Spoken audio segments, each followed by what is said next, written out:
कई साल पहले हिमालय की तलहटी में बसा था एक छोटा सा कस्बा चंद्रपुर। इस कस्बे में हिमेश और उसकी पत्नी हिमांगी रहते थे। हिमेश एक तेज तर्रार और चतुर व्यापारी था जो अपनी बुद्धिमानी से हर सौदे में फायदा कमाने में माहिर था। उसकी चतुराई की चर्चा पूरे कस्बे में थी, पर कई बार वह अपने फायदे के लिए दूसरों को नुकसान पहुंचाने से भी नहीं चूकता था। दूसरी ओर हिमांगी एक दयालु और नम्र स्वभाव की स्त्री थी जो कस्बे के गरीबों और जरूरतमंदों की मदद के लिए हमेशा तैयार रहती थी। लोग उसकी दरियादिली की मिसाल देते थे। हिमेश अक्सर हिमांगी की दयालुता का मजाक उड़ाते हुए कहता, हिमांगी, इस दुनिया में भलाई का कोई मोल नहीं। जो चतुर है वही जीतता है। भोले लोग तो बस धोखा खाते हैं। हिमांगी शांत स्वर में जवाब देती, हिमेश, अगर मेरी छोटी सी मदद से किसी के चेहरे पर मुस्कान आती है तो यही मेरा सबसे बड़ा धन है। दोनों के विचार भले ही अलग थे, पर उनके बीच गहरा प्यार था। वे एक छोटी सी दुकान चलाते थे जिसमें हिमेश सौदे करता और हिमांगी ग्राहकों के साथ अपने सौम्य व्यवहार से दुकान की शोभा बढ़ाती। उनका जीवन सुखी था, पर हिमेश हमेशा धन कमाने की सोच में डूबा रहता। एक दिन कस्बे में एक चिकना चुपड़ा सौदागर आया जिसका नाम था कालूचंद। वह चमकदार कपड़े पहनता और बड़े बड़े वादे करता। उसने कस्बे वालों को एक ऐसी योजना बताई जिसमें कम पैसे लगाकर बड़ा मुनाफा कमाया जा सकता था। हिमेश को यह सुनहरा मौका लगा। उसने सोचा, यह तो मेरे लिए धन कमाने का सबसे अच्छा अवसर है। अपनी चतुराई से मैं इस सौदे में सबको पीछे छोड़ दूंगा।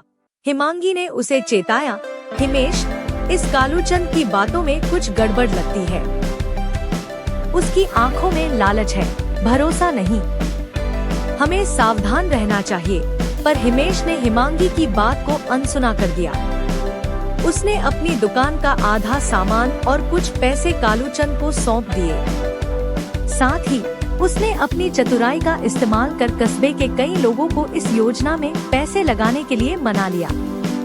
उसने सोचा कि अगर ज्यादा लोग इसमें शामिल होंगे तो उसका हिस्सा भी बड़ा होगा। कुछ महीनों बाद कालूचंद अचानक गायब हो गया। कस्बे वालों के पैसे लेकर रातों रात चंपत हो लिया। जब लोगों को इस धोखे का पता चला तो कस्बे में हाहाकार मच गया। जिन लोगों ने अपनी मेहनत की कमाई लगाई थी वे निराश होकर रोने लगे। हिमेश को अब लोगों का सामना करना मुश्किल हो गया। वह अपनी दुकान बंद करके घर में ही रहने लगा। हिमांगी ने कस्बे का यह दुख देखा। उसका मन द्रवित हो गया। उसने हिमेश से कहा, हमें अपनी गलती सुधारनी होगी। लोगों ने हम पर भरोसा किया और हमने उन्हें इस मुसीबत में डाला। हिमेश गुस्से में बोला, मैंने तो सिर्फ एक मौका दिखाया था। अगर वे लालच में नहीं आते तो यह न होता। इसमें मेरा क्या दोष? हिमांगी ने गंभीरता से कहा, हिमेश, चतुराई का मतलब सिर्फ फायदा कमाना नहीं। अगर हमने गलती की है तो उसका प्रायश्चित भी हमें ही करना होगा। हिमेश को यह बात मूर्खतापूर्ण लगी, पर हिमांगी ने ठान लिया कि वह अकेले ही कुछ करेगी। उसने अपनी सारी बचत, अपने गहने और कुछ घरेलू सामान बेच दिए। उसने उन पैसों से उन लोगों की मदद शुरू की जिन्होंने अपनी कमाई गंवाई थी। उसकी यह छोटी सी कोशिश कस्बे वालों के लिए एक बड़ा सहारा बनी। हिमांगी ने दिन रात मेहनत शुरू की। उसने कस्बे की महिलाओं को हस्तशिल्प और बुनाई सिखाना शुरू किया ताकि वे आत्मनिर्भर बन सकें। उसने हिमेश से कहा, तुम इतने होशियार हो, क्यों न अपनी बुद्धि का उपयोग अब कस्बे की भलाई के लिए करो। हिमेश अब तक अपनी गलती से शर्मिंदा हो चुका था। एक दिन वह पहाड़ी रास्ते पर अकेला टहल रहा था। तभी वहाँ एक बूढ़ी औरत मिली। वह थकी और भूखी थी। हिमेश ने पहली बार बिना किसी स्वार्थ के उसे अपने घर बुलाया और खाना खिलाया। बूढ़ी औरत ने मुस्कुराकर कहा, बेटा, तुम्हारा दिल अब बदल रहा है। जो अपनी गलती को समझ ले और दूसरों की भलाई के लिए कदम उठाए, वही सच्चा चतुर है। वह औरत चली गई, पर उसके शब्द हिमेश के मन में गूंजने लगे। उसने ठान लिया कि वह कस्बे को फिर से उठाएगा।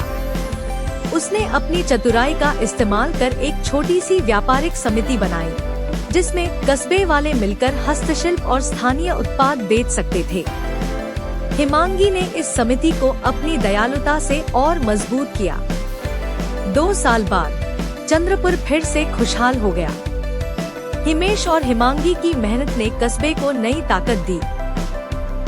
लोग अब आत्मनिर्भर थे और उनकी दुकान फिर से चलने लगी थी। एक दिन वही सौदागर कालूचंद नए नाम और नई चाल के साथ कस्बे में लौटा, पर इस बार कस्बे वाले तैयार थे। उन्होंने तुरंत पंचायत बुलाई। हिमेश ने अपनी बुद्धिमानी से कालूचंद की सारी चाल उजागर की और उसे पुलिस के हवाले कर दिया। पंचायत ने हिमेश से कहा, तुम्हारी चतुराई ने पहले हमें नुकसान पहुंचाया, पर तुमने और हिमांगी ने मिलकर कस्बे को फिर से बनाया। आज तुम दोनों हमारी प्रेरणा हो। हिमेश ने हिमांगी की ओर देखकर कहा, यह सब हिमांगी की दयालुता के कारण हुआ। अगर वह न होती तो मैं कभी न बदलता। हिमांगी ने मुस्कुराकर जवाब दिया, चतुराई और दया जब एक साथ चलते हैं, तभी सच्चा विकास होता है। शिक्षा। यह कहानी हमें सिखाती है कि चतुराई अपने आप में अधूरी है, जब तक उसमें दया और करुणा न हो। चालाकी से क्षणिक सफलता मिल सकती है, लेकिन दयालुता ही वह शक्ति है जो समाज का दिल जीतती है। हिमेश और हिमांगी की तरह अगर हम अपनी क्षमताओं को सही दिशा में लगाएं, तो न सिर्फ अपना बल्कि पूरे समाज का कल्याण कर सकते हैं।